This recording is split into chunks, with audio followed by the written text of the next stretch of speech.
Hello, my name is Daniel and the triathlon world is absolutely sleeping on Cam Wurf. Now I know I've already made a video about Cam Wurf a couple of months ago, so it might be getting a little bit weird now, but when I put that last video out where I talked about Cam's racing, he appointed me as his coach, so why wouldn't I follow up with a training related video? Let's get stuck straight in. For those that don't know, Cam's history in elite sport is as follows. Cam was an Olympic rower, he was then a world tour professional cyclist, he was then a professional long distance triathlete, and now he does both of those two things. So he rides for the Ineos Grenadiers in the world tour and the cycling world, and also competes at the highest level of triathlon long distance sport, competing in races such as Kona Ironman World Championships, various different Ironmans across the world, alongside things like Paris-Roubaix, Vuelta España, all these different cycling stage races as well. So the guy does a lot. For the last couple of years, Cam has juggled bike racing and triathlon racing, and in the various podcasts and videos that he's been in, he's talked about the challenges that presents, but also the benefits that presents.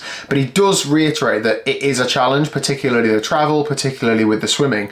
Now this year, as I've heard quite recently, is the first year he's had a real good block of leading to a triathlon without getting distracted with any bike racing. So particularly his swimming is a lot more consistent and is doing a lot more volume. Now Cam is quite a gifted swimmer. He swims above his training level, I should imagine. So I'm expecting big things this year. I think he could really shake up the race at the Ironman World Championships in Nice. And let's have a look at his training and see if you think the same. So let's have a look then. So Cam lives in Andorra, so he gets a lot of awesome photos, which means you get a lot of Strava kudos, which is the main metric in training.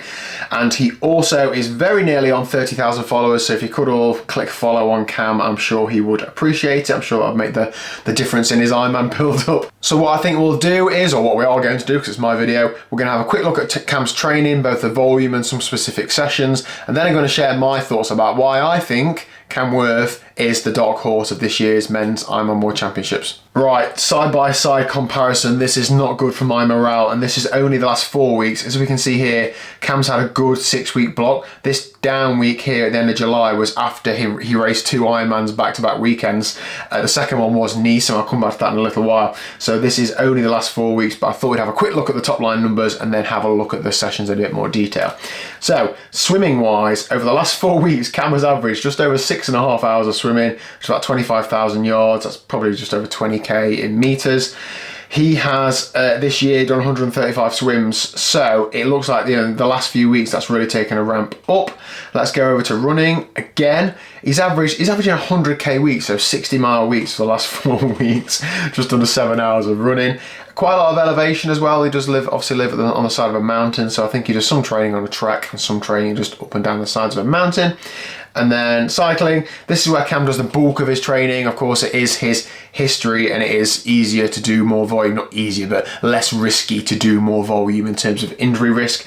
So Cam's average for the last 4 weeks, 18 hours, I'm laughing because it's so ridiculous, 18 hours and 41 minutes on the bike and about 40,000 feet of climbing. That is a lot of elevation and a lot of training. But it's interesting to note, he's only averaged 4 rides per week. So he has been having some days off the bike, but it looks like the days that he's riding, he's doing a decent amount. It's interesting to note that Cam doesn't log any strength and conditioning time on his Strava, but I have heard him on I think it was the Rich Roll podcast or Breakfast with Bob podcast, one of the two. He was talking about that he's recently spent some time with Nike. They've been working with him on his running stride and also doing some drills and some strength work to supplement that. So there is also other training going off in this week that isn't on Strava, which is quite bonkers. If we look at total time per week, so the most recent week, I'm currently recording on a Sunday evening, so he's done just under 27 hours of training. Last week was 32 hours. The week before, looks like he's had a bit of a recovery week at 26 hours 43. The week before that, just like 32 hours of training. Week before that, 32 3/4 hours of training. And then his first week back following doing 2 Ironmans was 27 hours of training. So the guy's doing quite a lot. I wanted to have a look at, he did quite a big bike ride that I wanted to look at, and I don't know if I'll be able to find it. Here we go. Just things like running 40k for his 40th birthday in 2 hours 50. That's a good run. He did a stupidly long bike ride that I want to have a look at. Here we go. So Everesting in Andorra and a little bit. So Cam's essentially gone out here on a really long ride. He's ridden 185 miles, 31,000 feet of elevation, and a little bit more. And he was on a video on his Instagram stories talking about how he did a lot of this with ketones.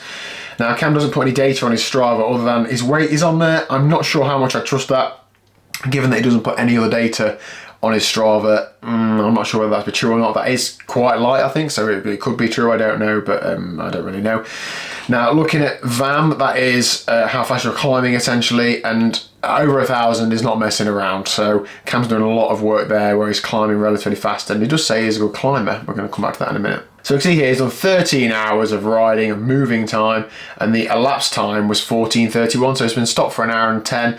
That's not a great deal of time given how long the ride was. By the time you stop and refuel in bottles or having something to eat, that time soon flies by, so I don't think he's really had like a full-on cafe stop. And he's essentially been up and down all day, hasn't he? So he's been on the gas, off the gas, on the gas, off the gas. And Ironman Nice, the bike is similar to that in places, so that is really setting himself up well. Okay, then let's have a look at a run session and see what sort of run sessions Cam is doing. Now, as I said, there's not much data on here, but there is a little bit on the runs. Cam has said he's doing a lot of training with Hayden Wild. He finds it a benefit that he's training with somebody who he's not actually competing against. And of course, Hayden Wild is incredible. And Cam also said that he's been doing a lot of run training with Hayden Wild's girlfriend. And I've tried looking for what her name is so I could mention it, but I cannot find it online. So I'm not saying her name because I don't care. I'm not saying her name because I can't find it.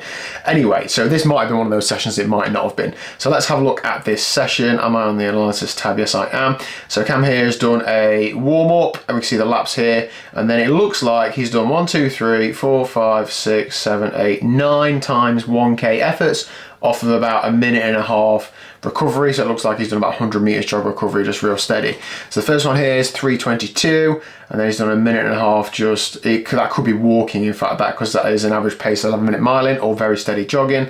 Second one 3:16, and again 1.5 minutes. Third one 3:18, so you get the idea, right? 3:20, 3:18, 3:20, 3:18, 3:18, what was that last one? Don't know. You get the idea. So 1K efforts, good session. Nothing really top secret there, is it? But let's have a look in and around what he was doing that day. So he did his 1K efforts here on the 1st of August in the afternoon. So he'd already ran in the morning, he'd done 9 miles. The day before he'd ran in the evening, he'd done 8 miles and ridden for 3 hours and swam and ran that morning as well. I mean, this is crazy. So then after that session the next day, he swam in the morning, and then he did 4.5 hours on the bike at 11,000 feet. Looks like he's climbing pretty fast. And then the day after, he then ran 25 miles. This is bonkers. The day after that, he swam in the morning. Oh, that was it then. Was that a rest day? And then, then just to swim the next day as well. So he is taking some recovery there, isn't he? Like 2 days of just swimming. That's a good little recovery block. Now, I'll leave Cam's Strava link down below because I don't think I can do much more than look at the odd session in here. Essentially, there's a lot of running, there's a lot of swimming, there's a lot of cycling. All right, so we get it. Cam is doing a lot of training. Why do I think he's going to win the World Champs this year? Well, he lives on the side of a mountain, he lives at altitude, he's done this for years, he's trained and raced in mountains for years. I think that is a big benefit to the course in Nice this year. I don't know the course, I've only seen it, but I have ridden in the Alps a few times, and riding an alpine climb is very different to riding just climbs or hills in your local area, unless you live in the Alps. He trains with Hayden Wild. I know this has probably been quite a recent thing, but training with somebody who isn't your competitor could be a big benefit. He's going to be able to show the cracks in his training and his fitness that he wouldn't want to show to a competitor. I think he's going to be in the mix. His much increased swim volume and no doubt swim training and technique and sessions will probably mean that he's going to be towards the front of the swim. I really hope he is. And if he is towards the front of the swim, he isn't just going to be using his bike power to close the gap to the front. He's going to be using his bike power and his climbing and his descending and all his technical ability to stretch it out of the front, to go off the front, to really give people something to think about and somebody to chase is what I think is going to happen. I think if he comes into T2 with a solid lead, I mean like 10 minutes plus, that he could hold this and he could win it. Reasons being, the course is so tough. I think a lot of the athletes won't be fully prepared for how hard it's going to be. Maybe they'll burn a few matches that they wouldn't otherwise plan to do, or maybe they'll go a bit too hard on the climbs, or the heat or the altitude or something will affect them. And I think there'll be a lot of fading in the run, even by the biggest names in the sport. And I'm hopeful that Cam Wurf, he's raced a course already. He knows what it's like. I'm hopeful that he will have learnt those lessons and he will actually not fade as much as people. People tell amateurs, including myself, Ironman's not about going fast, it's about not slowing down. And I don't think Cam will slow down, and that's why I think he's going to win the World Champs this year.